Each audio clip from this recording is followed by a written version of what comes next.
气外露，来者不善呢。幸好我这碉楼固若金汤，他进不来。100年前的广东，3000栋碉楼拔地而起，它们一中一西，一土一洋，诡谲怪诞。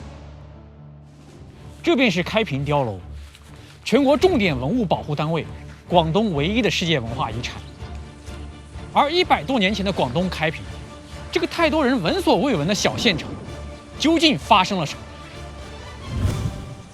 弟兄们，上任开平！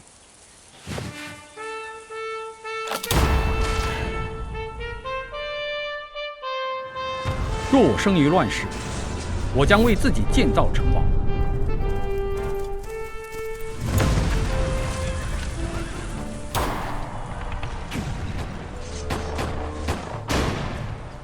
我现在是一个100年前的开平人，而我的位置是一栋碉楼的屋顶。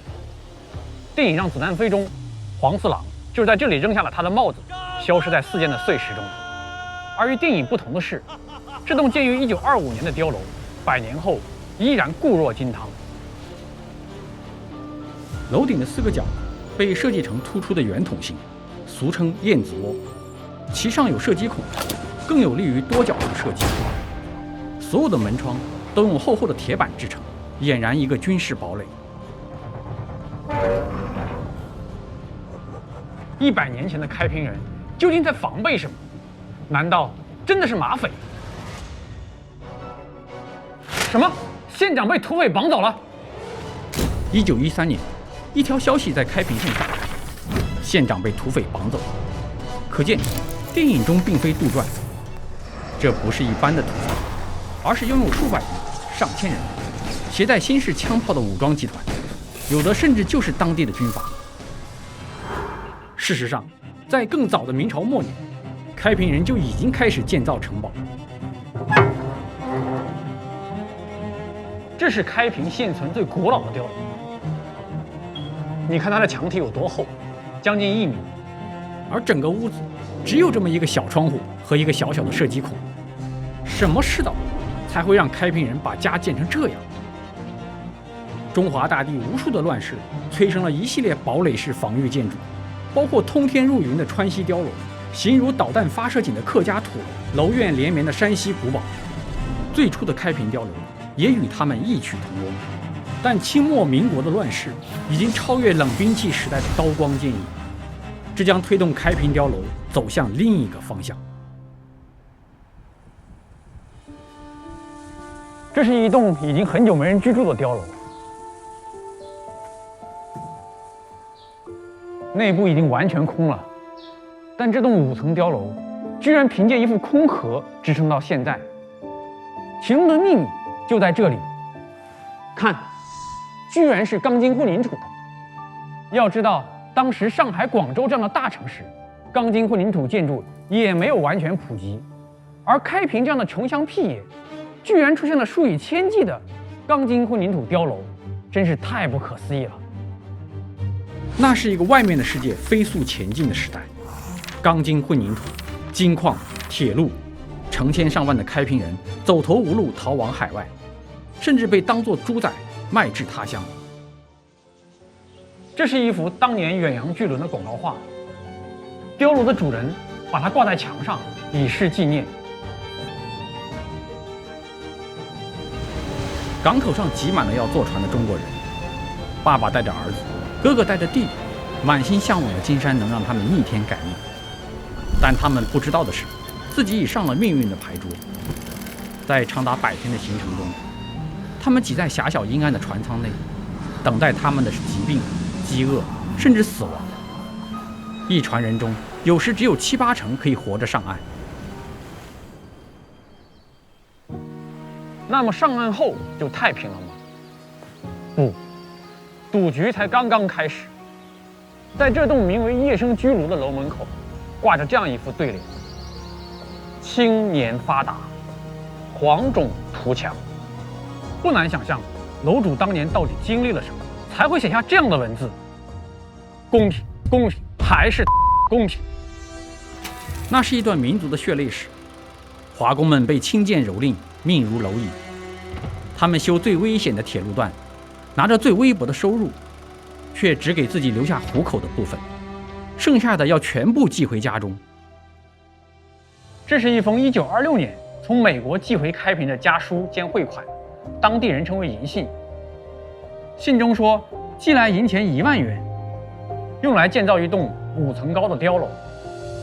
另一封则更是事无巨细，要买门锁、螺丝，还要买柚木板。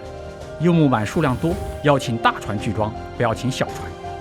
通过一封封这样的银信寄回家乡，开平人逐渐有了建屋盖房的资本。这是开平现存最高最豪华的一栋碉楼，名为瑞士楼，高达9层28米。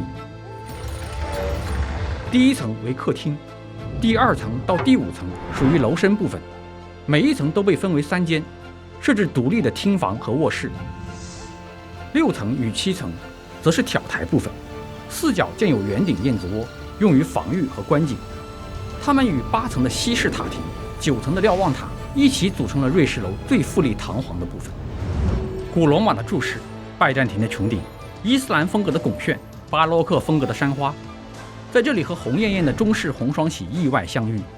再配以岭南特色的灰塑，世界的碎片在岭南乡间泥水匠的手中完成了意想不到的组合。碉楼也不再仅仅是冰冷的防御建筑，还是主人躲进小楼成一统的居所。封闭与炫耀，枪炮与玫瑰，在这里完成了集合。但是，仅仅一户人家的力量，依然无法对抗这乱世滔滔。整个家族、整个村落也需要联合起来，制定一套精巧的御敌阵法。从高空俯瞰，一汪池水挡在村落面前，后方则交给密不透风的竹林。村落的民居在竹林与水池的环抱下整齐排布。如果敌人突破了层层防御，不要慌，枪在手，跟我走。在竹林掩映的深处，还有全村集资修建的重楼，作为最后的堡垒。走，跟我上楼。如此，一幢幢碉楼平地而起，一个个层层设防的村落安卧竹林。不止如此，碉楼也成了学校，成了钱庄，甚至成了图书馆，在乱世中守护着百姓最后一分的安宁。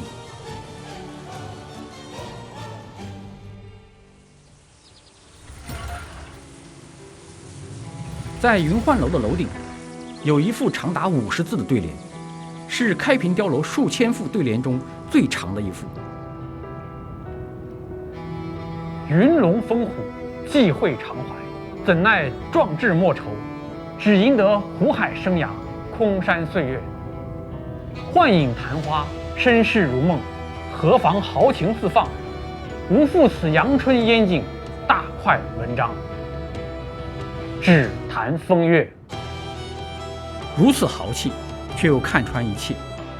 然而，命运就是一劫接着一劫。怒海求生的人们，并没有过上多久太平日子。一个更加动荡的乱世即将到来。这里是开平丽园，一个集花园、别墅、碉楼于一园无比豪华的私家园。园主自1926年起，用了10年时间精心打造，却在落成后不久，被迫携全家远遁海外，之后再也没有回来。真的是走出了一个恍如隔世。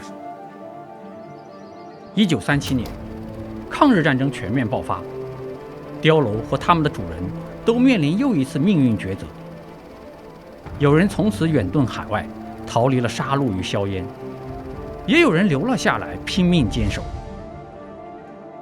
这些日本侵略者在这里留下的弹痕炮孔，仿佛触目惊心的伤疤，控诉着令人唏嘘的悲壮往事。